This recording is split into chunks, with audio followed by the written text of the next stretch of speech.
Story 1. I was the nice guy who got turned down for a second date. I said the same things that many so-called nice guys say when that happens. That all women are the same and that they say they want nice guys but only date jerks. She said, "Fine, let's have that second date. But doesn't it make you feel weird to have to convince someone to date you? Don't you want someone who wants to be with you?" I was speechless. It changed everything about dating for me. Story 2. I finally allowed him to take me on a breakfast date. I figured midday would be ideal to meet in public. I offended him immediately when I spoke to the waitress. When she asked how many we were, I said we were 2. He insisted she was asking him, not me, and that I had emasculated him in public. I laughed it off. I grew up with all brothers, so I thought he was trying to be funny. We sat down and the waitress asked for our order. I gave her mine. He groaned and told her to come back in a second. He said proper protocol was for me to discuss what I wanted to eat with him, let him decide, and have him relay the order to the waitress rather than me. I told him he was crazy and left. I blocked his number and ghosted him completely. Story 3. Ooh, finally my time to shine, I guess. In high school, I briefly dated a nice guy, complete with an actual fedora in 2000 before they were really a thing thanks art school. I had been in a really horrible, abusive relationship with a man in his 20s just before, and my then friend who seemed like a nice guy had been instrumental in helping me realize how messed up our dynamic was and helping me leave that situation. He then promptly swooped in and started pushing for romantic intimacy between us. He never actually declared feelings. He was never that straightforward about his own thoughts and desires. He just talked about the way I deserved to be treated like a queen, obviously, and made it clear he felt he was the only one who would give me that. Many of my friends were pushing for it as well. He was nice, after all, and my previous partners had been so awful. I felt a lot of obligation and went along on autopilot. There was a lot of negotiation around anything sexual. He would say, "I treat you so well. Don't you want to?" And I would say, "I know you want to treat me like a lady, so you'll be okay with taking it slow." One of the hardest parts was that he clearly wasn't trying to hurt me or just have sex with me. The sexual acts between us, we never slept together, but we did other things that seemed like a huge deal to my teenage self, were only a demonstration, proof that I loved him. That was what he wanted. I did not, and I really thought that meant there was something wrong with me. In the end, I only lasted about a month. He decorated my locker, brought flowers, and left notes for me taped to my desk in each class to celebrate our 1-month anniversary. I was mortified. My math teacher caught a good look at my face before I managed to plaster a smile back on as I opened the note he had left in her class. She asked me to stay after class for what turned out to be one of the most important talks in my life. Mrs. Brown was just the best. I felt panicked, telling her over and over how happy and lucky I was. She kept asking questions until I burst into tears and it all came out. I don't really remember everything she said, but I remember her saying, "It's okay to be alone." She said it over and over, like Robin Williams saying, "It's not your fault," in Good Will Hunting. And soon enough I was. I broke up with him kindly but firmly about 5 times before he accepted it. He cried. He got angry. Absurdly, his mother called my mother, who dropped the hammer on her in a way I have not seen before or since. I took a ton of abuse at school for breaking his heart and ruining his life, but I felt so free that I didn't really mind. I dated around, but I did not have a boyfriend again until I was 21. It was truly okay and important and necessary to be alone. Story 4. Yeah, it was my first and last Tinder date. I went to the guy's house, figured it would be safe since he had 2 roommates. He had lived with these roommates for 6 months, and when I asked him their names, he couldn't tell me. First red flag. I was like, how? Any sane person would try to learn their roommates' names. It's not like he was in a basement suite. He shared many common areas with them. When I got there, his house was barely furnished. There was a large television in the living room and no seating. He quickly scrambled upstairs to get 2 child-sized egg chairs and planted them in front of the television. The television was playing a movie that was mostly porn, super inappropriate for a first date. I figured he was trying to get me horny. It just made me uncomfortable, as did the egg chair I did not fit in. He promptly signaled for me to come sit on his lap. I figured it might be more comfortable than the chair I was in. At one point he went in for a kiss and I thought, what the heck? Might as well try to enjoy myself. It was awful. All I could feel were his teeth and his lizard-like tongue hitting my uvula. I actually had to hold back gags. After that, I waited about 15 minutes before signaling that I was going to leave, mostly to spare his feelings. So after the date, I messaged him saying I could not see a second date happening. I was as nice as possible. He lost it. He called me names like, "You're just a whore," and "didn't want you anyway," then switched to, "I love you," and "I was going to bring you to Greece." He flip-flopped between those states and called me every 3 minutes until I blocked him on everything. I deleted Tinder. Story 5. This happened to my wife while she was in college. He had constant low self-esteem, which annoyed her, and he liked mocking others. He was clearly toxic. After she broke up with him, he wrote a suicide note naming her as the reason and came to campus with a gun. Fortunately, nothing happened. He received therapy and was not allowed back at the school. Story 6. Does nice guy mean timidly chivalrous in public and wholeheartedly misogynistic in private?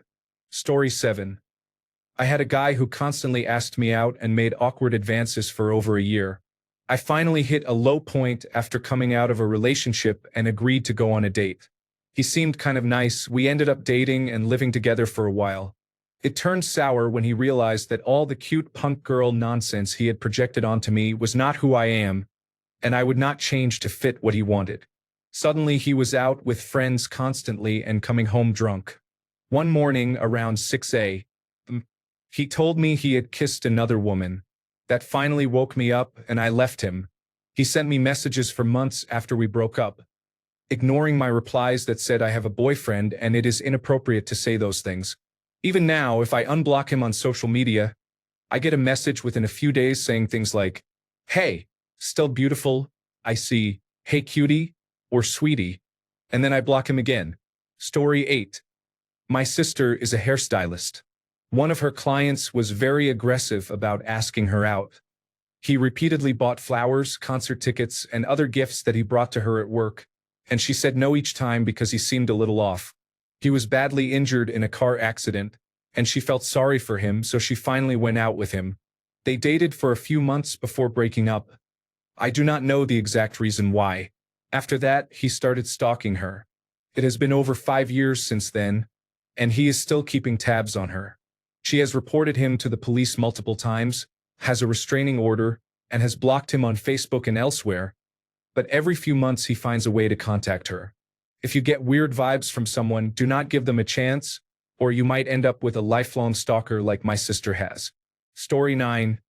I did not, but my friend did. My friend and I had a mutual friend. He saw himself as a white knight and described himself that way. He followed a code of honor and would walk a woman home, lend his jacket, and offer small courtesies. Our mutual friend was asked out by him, and he threw a fit when she turned him down. She gave him a chance. At first she was happy. He pulled out chairs, lent her his jacket, and brought her gifts. Over time it became apparent he was extremely possessive and insisted things be on his terms. They broke up. About 6 months after he was dumped, he decided he liked me. Saying I was not interested did not work the first or second time, so the third time I came out and told him I was asexual. I had not done so before because I was unsure how he would react. He said I was lucky he was such a nice guy, because if he were not, he would have taken that as a challenge. I have not hung out with him since then. Story 10. I met a guy online and he seemed really nice. He was a tad pushy about meeting up, but I ignored that little feeling. We met shortly after for a quick date. I think we got coffee and chatted. It was instant chemistry. He had 2 sons and I have 2 kids. We were both open to blended families, goal-oriented, smart, and conversation flowed easily. We decided to go out again the next night. It was a really nice date and he was a complete gentleman. He mentioned that we would have to get the kids together to see if they liked each other. I laughed it off, saying, "Yeah, maybe down the road, we just met," and continued the date. 2 days later, during our texting, I casually mentioned I was going to take my kids on a nature walk and that I would text him when I was back. He showed up with his kids. I didn't have it in me to be mean to children, so I was polite and introduced myself. They were around 5 and 7 and were very sweet boys, but inside I was creeped out. After we parted ways, I called him and told him that was not cool at all. Of course, he played the victim and acted hurt until I said I was uncomfortable with what he did.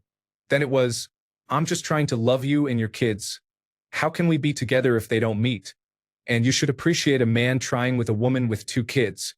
As if he did not have 2 of his own. He sent angry messages for about a week. I did not respond and he went away.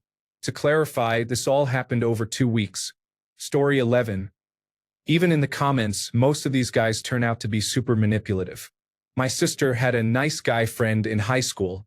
At first he seemed great, but as he grew more impatient with her deciding whether to date him, he became very manipulative.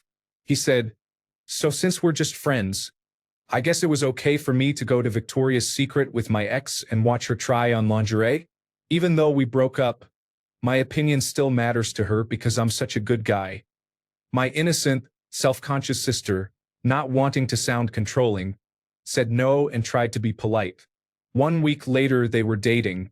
He made mean comments throughout the relationship. "By the way, my friends think you're stupid, but I defended you. By the way, my brother thinks you're a bitch, but I defended you. Now my brother and I aren't talking.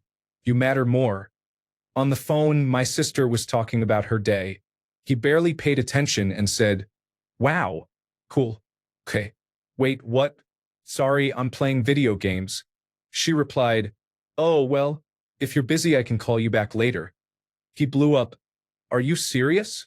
You really think I'd rather play games than talk to you? Is that what you think of me? Are you really that shallow? Fuck you." And hung up. I told her to break up with him, but he called back crying and apologizing, so she gave him another chance. Eventually she broke up with him, and the next day he skipped school and had his friends tell her that he had slit his wrists the night before and was in the intensive care unit because of her. She called me, panicking, saying I needed to take her to the hospital to see him. I showed up at the school with a low-alcohol peach Bellini to calm her down. She was only a junior in high school. She asked, "Okay, which hospital is he at?" I explained that he wasn't in the intensive care unit.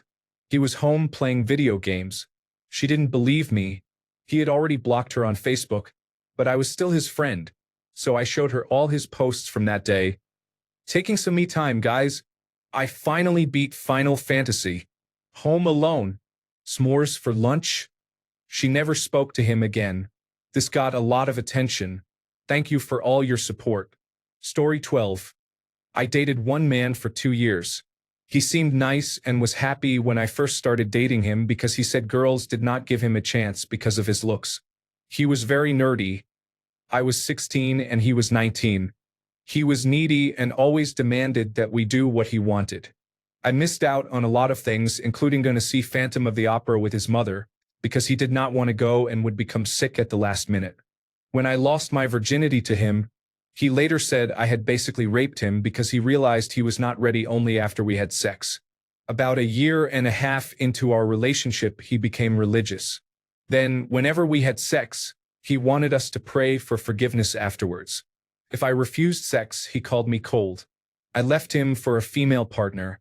I am bisexual, and that is when I realized the relationship was very unhealthy. Story 13. Yes, I did once, and I wish I had not. He was not a nice guy after all. He treated me like I was the ugly one. I never felt worse in my whole life than when I was with him. I should have known. Story 14. The tantrums continued throughout the relationship. He was very controlling. When I was out with friends, he would be upset that I was having fun without him. He cheated on me and left, then begged me to take him back. He stalked me intermittently for a couple of years. He maintained an online blog about my daily activities and tried to befriend my ex-partners. Story 15. I dated a guy in high school. The relationship was okay but long distance, so we ended it amicably. He brought it up and I agreed. 6 months later, he messaged me. Everything was friendly until I mentioned I had a new boyfriend. The conversation did a quick 180. It went from, "Hi, how are you?" to "You will never find someone like me," and "How could you start dating again so soon?" I blocked him right away. He was right that I never found another man like him, because I married the new boyfriend and we have been together 18 years. Story 16. Yeah, I am about done with people trying to get into my pants out of sheer desperation. I do not think this is the same as giving someone a chance because I am already in a relationship and I am not into anyone else, but I put up with seriously creepy behavior both before I was in a relationship and after from this guy. He acted like unsolicited gifts were his way in, which was even worse when I was already in a relationship, and then had multiple unintelligible meltdowns if I so much as mention my boyfriend's name. I do not get it. I treat people with respect and it attracts people who only care about themselves and who want nothing more than to drop their messy lives and poor decision-making on top of mine. Anyway, I am taken, and my boyfriend is the best person in the world for me. Story 17. I dated one. He was an extra rare kind, a gay nice guy. He felt entitled to sex and affection and couldn't take no for an answer. He would randomly pick me up and carry me around to protect me because he thought it was cute. He gave me random gifts and flowers and expected affection in return, which was very uncomfortable. Being put on a pedestal and worshipped doesn't feel right. It is dehumanizing. Don't do that. There were many other odd behaviors like that. Story 18. I will clarify. I am married. I have been married for 20 years. I receive occasional messages on social media from random people wanting to talk. Normally, I am cordial and very upfront about being married, and I do not mind a random chit-chat. Once I let them know that I am married, I am called a whore or a slut. I also get the same message, "You really missed out. I would have treated you like a queen." My question to anyone who knows: if you have dated a man who acted like this, how did it turn out? Story 19. I was once in a similar situation. I dated a sweet man, but sweet is subjective. He was a gentleman, but he insisted on always opening the car door for me and would not let me touch the car handle at all. He insisted I eat first every time instead of both of us eating together, which was not a big deal to me. He also told me I should never cut my hair. I felt like I was with a man from the 1950s. It was draining to be treated like a queen instead of as an equal. Other than that, he was okay. When I broke up with him, he seemed unwilling to let me go. I had to explain repeatedly that I was not feeling it and that he deserved someone who felt the same way about him. He hung up the phone saying, "You do not know what you missed out on." I never thought a post about an ex would gain this much attention. Thank you, everyone. Story 20. This happened way too many times in college. I had guys in the friend zone whom I gave a chance because I felt sorry for them. My last straw was when a guy took me shopping. I had said yes in lonely desperation on a Friday night. This was a Saturday afternoon.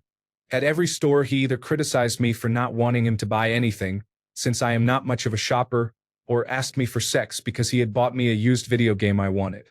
Never again. There is a reason Inc. Ls are Inc. Ls. Story 21. 2 months later he forced me into his car, drove at dangerously high speed with heavy metal music blaring to a very rural area, pulled into a field, raped me, then paced back and forth for a while. I am guessing he was wondering if he should kill me or not. I told him what a great drive I had and suggested we get donuts. I wrote help and his nameplate number on a paper towel and stuck it on the mirror. I still have a hard time comprehending everything about that night. Just say no if someone feels off. You do not owe anyone anything because they throw a hissy fit. I later checked Facebook. It appears he had sex with a woman from his work. The condom failed the first time they had sex. She married him and had 2 more children consecutively, then became single and started posting many domestic violence survivor posts. It also appears her mental age is much younger than her physical age. I was certain he was trying to get me pregnant. I thought I was being weird, but my instincts were right. Poor woman. Story 22. I do not get it. Being treated like a queen means you receive a plot of land and subjects, right? These people seem to do the opposite. Story 23. It was my first experience on OkCupid. The man seemed okay on paper. We exchanged non-nude pictures so neither of us would be surprised by how we looked. We talked on Skype for 2 weeks because at the time I was in my campus town while browsing OkCupid for my hometown. I told him I would be back home after finals and that it would take 2 to 3 weeks before we could meet in person. It was good to talk with someone who was not trying to sexualize or fetishize me. I do not remember the conversations, but I thought it was good enough to meet him in person. We met in person. I got dressed up and he was in a t-shirt and cargo pants. I bought us both a latte. It was a coffee date. We sat down and he talked mostly about himself and his job. At some point he stood up, walked behind me, and started giving me a shoulder rub while I was seated. I had never asked for a massage, and I did not expect to accept one in public. I got bored, so I made up a family dinner as an excuse to leave. He said, "Too bad. I could have brought you home," and I thought I had already told him it was not going to happen so soon. I decided to let him know on Skype that there was no spark and that I wished him good luck on OkCupid. He exploded at me. He said all women are the same, that we want nice gentle men but will not give them a chance, that sparks are made up by romantic comedies to trick women and in real life they do not happen instantly, that I had led him on because we talked for weeks and then I decided not to push it further, and that he was done with women. Then he blocked me. Story 24. I am scrolling through to make sure I am not like this at all, laughing loudly. Story 25. I don't know if this counts as me giving a second chance. This occurred in the game's private messages after I played a mobile game with him. At first the conversation was just a generic friendly guy. He seemed pretty cool, but when he realized I was a woman he started asking for nudes, then called me a nonsense bitch when I refused. I replied, "Whatever, text me later if you still want a game." He swung back to being the cool gaming guy. This scared me. He was very insistent about the nudes and then suddenly changed. Maybe he was planning more advances later. I got tired of the game, so I ghosted him and uninstalled it. Story 26. It turned out he felt entitled to other things and believed no was not an acceptable answer for sex because he thought he had done so much for me. Note: there is a poem in the replies that is more entertaining than my comment and is buried in the responses. Please do not respond with anti-men hostility. Nice guys are a real problem, but for every nice guy I have met a dozen ordinary men just trying to live their lives. I have dated some really great men who it simply did not work out with, and I am still with an excellent partner who has been my rock through very difficult times. I know as many toxic women as I know toxic men. Story 27. I was celebrating my last day in a city where I had lived for 4 years and had invited a group of friends out for a night on the town. One of them was a self-proclaimed chauvinist who insisted on walking on the outside edge of the sidewalk. I found it uncomfortable when he kept switching to the outside because I did not want that treatment. There are no horse carriages splashing waste on people anymore. I do not need a walking feces shield. He ignored my discomfort and insisted it was his duty. He eventually began yelling at me. I cried and left. It had been my last night to hang out with people before I left the city. We stayed loosely connected on Facebook because I use him as a litmus test for how extreme people's opinions are becoming online, and I like to keep a tab on how bad things are getting. Edit. I am not banning the practice of walking on the outside. It can be cultural and depends on context. In this case, it ranged from non-consensual force to direct disrespect and abuse. It is all about how it is done, you all. Story 28. I would not call myself a nice guy, but I am a people pleaser to an unhealthy degree. My wife was the first to call me out on my thoughtfulness, which left her feeling constantly overwhelmed.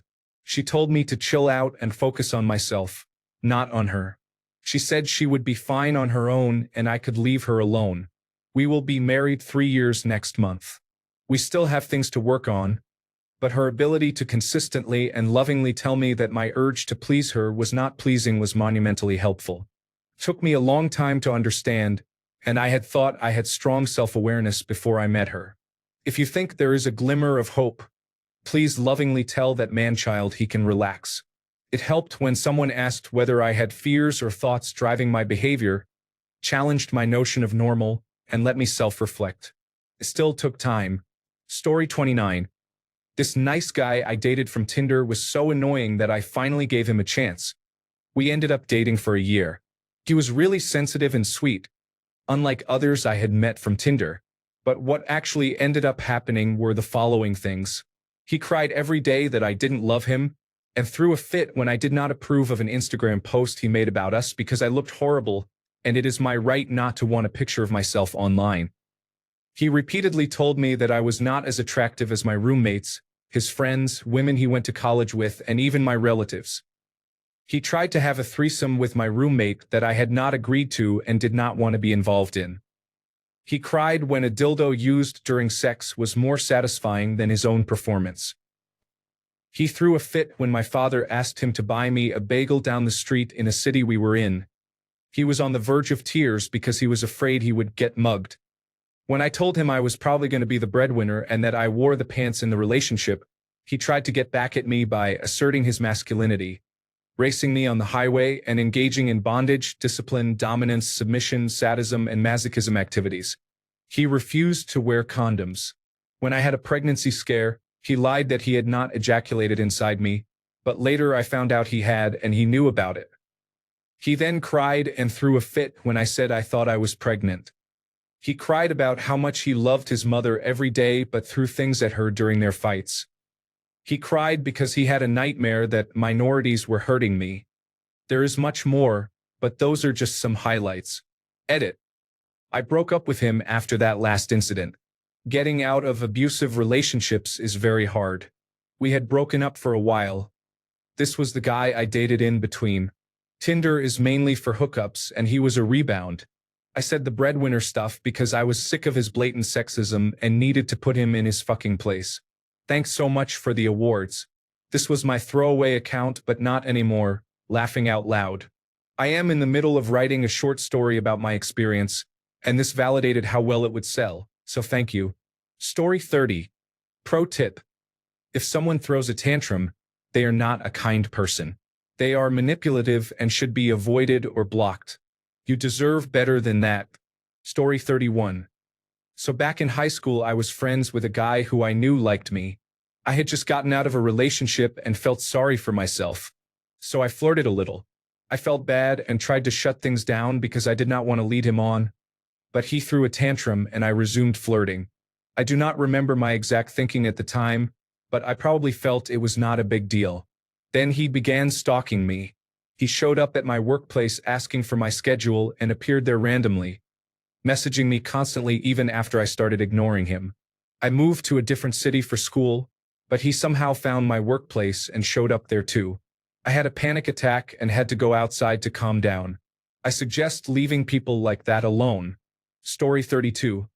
He sent me over 26 texts a day for months, telling me I'm a worthless bitch, that I deserve to be raped to loosen my holes, that he hopes I die, that I'm a sociopathic cunt, and other abusive things, all because I told him we should be friends only after giving him a chance following his tantrum. I was afraid to block him at first because he knew my address, but I finally blocked him. Story 33. I had an experience with a woman I thought was nice. Red flags were everywhere, but I gave it a shot. It was an extremely bad situation. It began with her moving into my place without asking within the first 2 weeks, thinking it would be a surprise I would enjoy. She did not work but expected me to earn all the money and do every chore because it was my apartment. It was only our apartment when she wanted to decorate or change my things. She had tantrums about everything, and if nothing was wrong, she would make something up to explode about. She asked why more men did not want someone to love them unconditionally. The irony escaped her. She argued that men should want crazy women because their craziness was proof of love. Yeah, fuck that. She would have me come home from work to find her naked except for an apron, thinking this was a classic male fantasy and expecting praise for it. I soon realized it was for leverage. She expected everything from me while claiming to be the greatest woman on earth, yet she never showed any actual respect. Story 34. Check for stories where it worked out well. Crickets. Story 35. I had a nice guy try to convince me to let him go out with my then girlfriend over the summer. Story 36. I dated a nice guy for 7 months after he begged. He was a friend and he made me laugh, so I thought, why not? Those were the longest 7 months of my life. He did not let me have friends and did not want me to get a job. He said I would sleep with the customers. He cried constantly, especially when he suspected I loved my sisters more than him. He ended up cheating by writing love songs and poems to girls online. I was relieved when I discovered it because I thought I had to wait for him to do something to warrant breaking up. Even when I confronted him, he insisted we just go on a break. That was the worst. Do not give so-called nice guys a chance. Story 37. It started off great, but after a few months it turned sour. To make a long story short, there was horrible manipulation and abuse. Seriously, girls, if you meet a man like this, run. Story 38. I married him a year later. It was the worst mistake of my life, and I still bear both visible and invisible scars. Story 39. I was constantly accused of cheating because I would fall asleep while talking to him. He accused me of going to a party and having sex with others.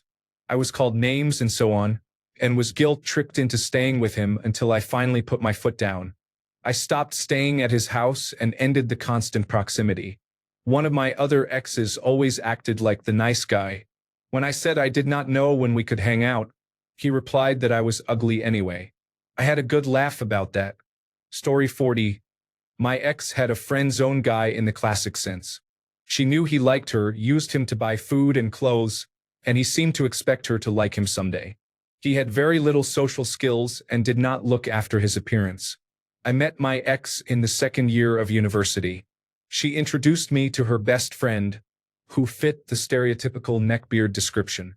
He grew a thick beard but never trimmed it. Long story short, he had been her flatmate in the halls and they developed a friendship in which she strung him along and he bought her things. She would take him on friend dates at least once a fortnight. He brought her very expensive gifts. Designer clothes, handbags, and perfume. I was always uncomfortable with her using him. The situation was so cringeworthy it hurt. Once, at a party, we missed the last train. She called him at 4 a.m. and he drove across the city just to give us a lift back to my flat. Throughout our relationship, she seemed fine with me. We broke up after graduation mostly amicably because we were moving to different cities. Later, the friend zone guy landed a massive job and was paid £90,000 as a graduate in a software role. All of a sudden, she came around to him. She made an Instagram post saying she had finally fallen for her best friend. The last I saw on Facebook, they were engaged. She does not work except for selling things on Facebook and Instagram. Story 41. I was really young. I think I was 13. A boy asked me to date him and I said yes. Then he made fun of me to his friends, so I broke up with him. He harassed me and my little brother, who was at the same school, until I agreed to get back together. He even followed me into the bathroom, and the teacher had to intervene. He was actually pretty nice as a boyfriend and bought me a few things, but I was afraid of him and of what he would do if we broke up. I broke up with him by text at the beginning of summer vacation to avoid seeing him. I know that was not great, but I was a child. His parents got divorced and he was sent to boarding school the following September, so I did not have to deal with him again. Story 42. Yes. It turns out he is extremely racist and sexist and could not make me orgasm. Story 43.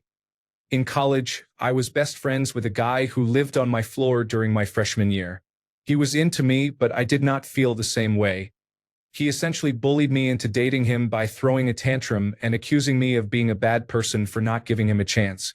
He became the most controlling and manipulative boyfriend I have ever had. I managed to get out of the relationship, but I wasted 1.5 years of my best years on that jerk. Story 44. My time to shine. I met him on Tinder. He seemed like a nice guy. He wasn't bad looking and was a little dorky, just how I like them. He was in school and worked hard, so he seemed kind. On our first date, he took me to eat wings and everything went well. Then things got weird. On our second date, he drove us to the place and started getting out of the car, then locking me inside while he walked around to open the door. I understand he probably wanted to be chivalrous, but that felt strange. He began texting me nonstop, asking when we would hang out, even when I said I was busy. If I didn't answer right away, he would blow up my phone. He had braces because his teeth had been crooked as a teen, and whenever I told him off, he would say, You'll see, Jake bakes cakes. Whenever I get my braces taken off, you'll regret treating me like this. The final straw came when I went to his house and we were in his bed. I told him I didn't want to do anything and we started making out. I told him I didn't want to go any further than that, but he still tried to insert his penis. I guess he felt like he deserved it because we had gone on a couple of dates. Story 45. I met a nice man in college when I was in my early 20s and he was in his late 30s. At first he was fun and seemed confident, and he was well liked by some classmates. I was quiet, but he approached me, we talked a few times, and eventually we agreed to hang out. He offered to pay for everything, surprised me with things he knew I liked, and was good in bed. I thought all was well. Like many young women groomed by older men, I did not think much of the age difference. Over a short period he stopped seeming confident and became uncontrollably jealous. If I said thank you when a waiter refilled my water, he assumed I wanted to sleep with him. Once at the mall I was buying sunglasses and a pair of pants. He was talking on his phone. When it was my turn to pay, I placed my items on the counter. As I was taking my debit card from my purse, he reached past me to hand his card to the cashier while still talking on the phone. It made me feel like a child. Over time he increasingly claimed to need sex because I was irresistible, pressuring me to have sex in public places where I was uncomfortable and afraid of being caught. He seemed unable to control his need and became furious if I refused, so I usually gave in to calm him. Thankfully, I was never arrested. Toward the end, he once whispered during sex that he wanted to keep me barefoot and pregnant. That was 15 years ago, and I still feel nauseous when I think about it. Especially because I am now in my mid-30s and would never sleep with a 20-year-old. They look like children to me. Near the end, he became furious when he showed up unannounced at my house while I was out with friends. I had not told him I would be going out because I was trying to distance myself and figure out how to end the relationship. He bombarded my phone until I relented and told him where we were. He arrived and acted normal in front of everyone but shot angry looks at me when no one was paying attention. Later I said I was tired and wanted to go home, and he followed me to the parking lot. He stood in the driver's side doorway of my car so I could not leave. I told him I was sorry, but I could not do this anymore. I eventually put the car in drive and left, and he moved aside. Then came hours of texts, calls, and voicemails, including threats such as "you messed with the bull, now you are going to get the horns," which I now find ridiculous. He also told me I had made the biggest mistake of my life and I would always regret it. I involved the police. He de-escalated and mostly left me alone. We ran into each other on campus a couple of times after that. These encounters were clearly intentional on his part, and he tried to be nice again, offering to buy me a soda or a snack, offering gum, and asking how I was doing. I told him I would call the police again if he did not stop approaching me. I also involved campus police, who warned him that continued stalking could lead to expulsion. He finally left me alone, and I have not seen him since. Story 46. Yes, I dated him. Before we started dating, he did not throw a tantrum. He preached that he would treat me like a queen if I gave him a chance and went through the whole "I am a nice guy" spiel. I can usually see right through these kinds of men, but I was single and emotionally damaged from past experiences, so I decided to stop judging people based on internet memes and give someone a chance. I also thought I would not be trapped if I said yes. I was wrong. One day I went to his house and he gave me a bong with roses inside. I do not smoke weed, so that was off-putting, but I tried to appreciate the gift. He handed the bong to me and asked if I would be his girlfriend. I said yes, and we hung out for a few hours until I needed to go to a family dinner. He said he would prefer that I not go because we were having such a good time, me watching him play Rocket League on PlayStation for a while. He would not let me have a turn. When I said no, he had a full-blown meltdown, claiming that on our first official day together we should spend the whole day with each other. I told him my family was in town and I wanted to see them. End of discussion.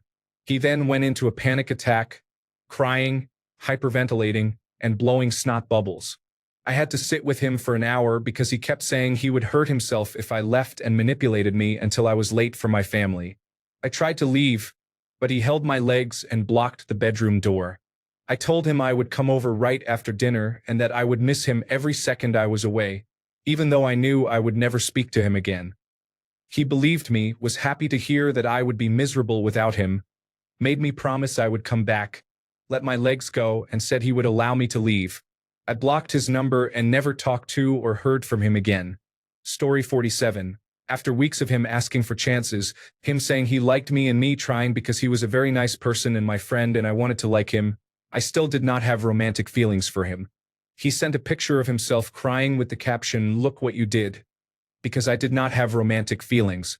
I had told him for weeks that I wanted to be just friends, but he kept guilting me and trying to force me to kiss him and to spend time alone with him.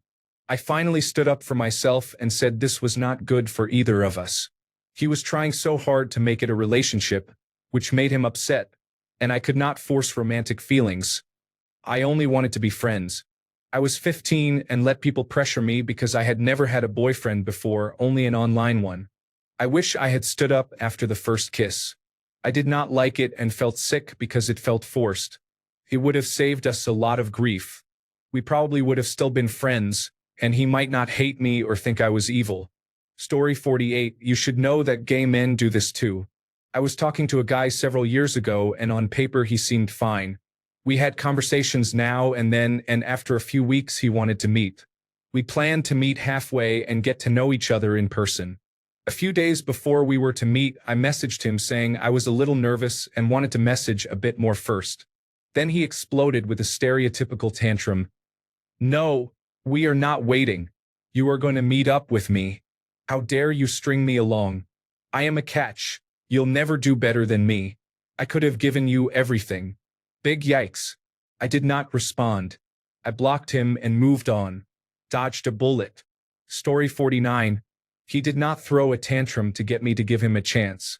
I genuinely was interested in him, but his catchphrase was that girls only ever go for the bad boy with tattoos and piercings and then wonder why they get abused because they never give a nice guy a chance.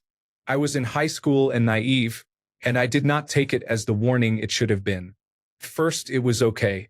He doted on me and spoiled me and talked about being in love within a week. Another red flag I ignored. Then he started to systematically isolate me from my friends. He claimed he did not trust people not to hurt me, so he discouraged any time I wanted to spend with them. I thought I was madly in love and obliged. After a couple of years, I was wrapped around his finger and we eloped when I was 18. I withdrew my life savings, only a few $1,000s, and deposited it into his account, then moved to another state to be with him. He had joined the armed forces and I moved where he was stationed. The isolation continued. He would get upset if I talked on the phone with any of my friends, and he discouraged me from talking to family. He also did not want me to work because he said leaving our apartment alone would be dangerous, so he wanted me to stay home all day. Eventually, he left the armed forces and we moved back to our hometown. I got a job and we bought a house. I spent less time with my family, and we were expected at his parents' house every Sunday morning. He did many nice things for me. He would leap out of bed very early to clean so I would not have to. He cooked and did the dishes. He made sure my free time was free to do my hobbies. But I was expected to be sexual on demand, and our free time never consisted of quality time together.